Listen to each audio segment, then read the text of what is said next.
بسم اللہ الرحمن الرحیم۔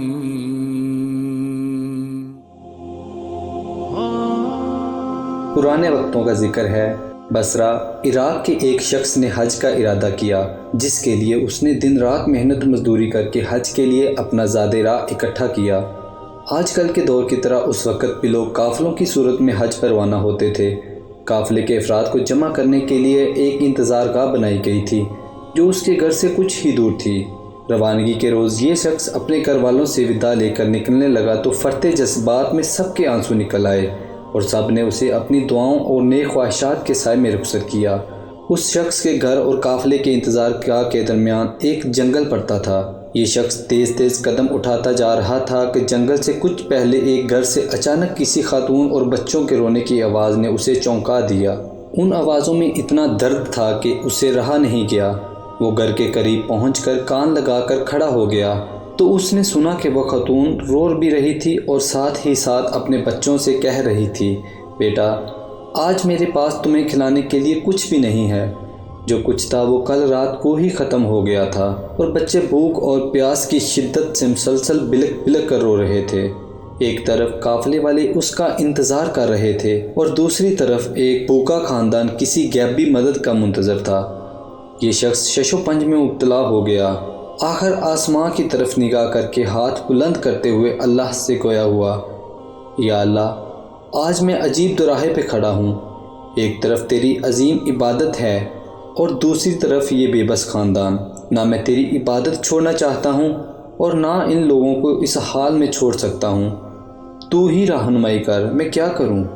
اور اگلے ہی لمحے اس شخص نے اس گھر کا دروازہ کھٹکھٹایا۔ خاتون نے دروازہ کھولا تو یہ شخص بولا، بی بی میں نہیں جانتا تم لوگ کون ہو، میں بس ادھر سے گزر رہا تھا کہ تمہارے رونے کی آواز نے مجھے رکنے پر مجبور کر دیا۔ میں نے تمہاری ساری باتیں سن لی ہیں۔ یہ لو میرے پاس کچھ پیسے اور کھانے کی چیزیں ہیں، ان سے اپنے اور اپنے بچوں کے لیے کچھ کھانے پینے کا بندوبست کر لو۔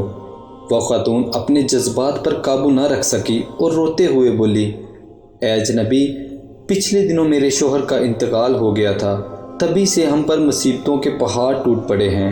آپ کی بہت بہت مہربانی جو آپ نے ہم غریبوں پر اتنا رحم کیا۔ اللہ آپ کی دلی مراد پوری کرے۔ حج سے بڑھ کر اس شخص کے لیے دلی مراد اور کیا تھی، لیکن حج پر جانے کے لیے کل سرمایہ تو راہ خدا میں قربان کر دیا تھا۔ اب یہ شخص نہ تو واپس گھر جا سکتا تھا کہ گھر والے کیا سوچیں گے، حج کیے بغیر ہی واپس آ گیا، اور نہ ہی بغیر زاد راہ کے وہ قافلے میں شامل ہو سکتا تھا۔ چنانچہ وہ قریب کے جنگل میں چھپ کر بیٹھ گیا اور حج کے دنوں کے گزرنے کا انتظار کرنے لگا۔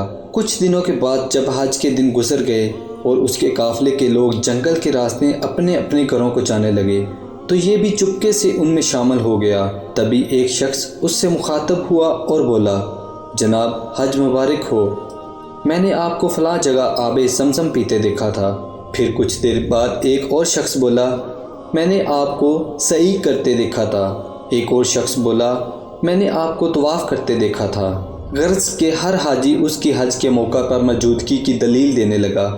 یہ شخص گھر پہنچا، گھر والوں نے بھی پرتقبال استقبال کیا اور حج کی ڈھیر ساری مبارکباد دی، لیکن یہ شخص اندر ہی اندر پریشان تھا کہ میں تو حج پر گیا ہی نہیں، تو پھر کیوں ہر حاجی میرے وہاں پر موجود ہونے کی بات کر رہا ہے؟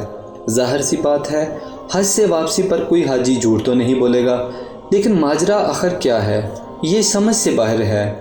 انہی سوچوں میں گھومتے گھومتے اسے نیند آ گئی اور وہ سو گیا۔ عالم خواب میں اسے بشارت ملی کہ اے نیک دل انسان، تم نے حج جیسی عظیم عبادت کو چھوڑ کر مخلوق خدا کی مدد کی، اس کے بدلے میں اللہ تعالیٰ نے بالکل تمہاری شکل کے ایک فرشتے کو خلق کیا اور اسے تمہاری نیابت میں حج پر بھیجا، اور یہی نہیں بلکہ اس فرشتے کے حج کا سارا ثواب بھی تجھے ہی ملے گا، اور اسی لیے ہر حاجی تمہاری وہاں پر موجودگی کی دلیل دے رہا ہے۔ پیارے دوستو، اس کہانی سے ثابت ہوتا ہے کہ مخلوق خدا کی مدد بہت بڑی نیکی ہے۔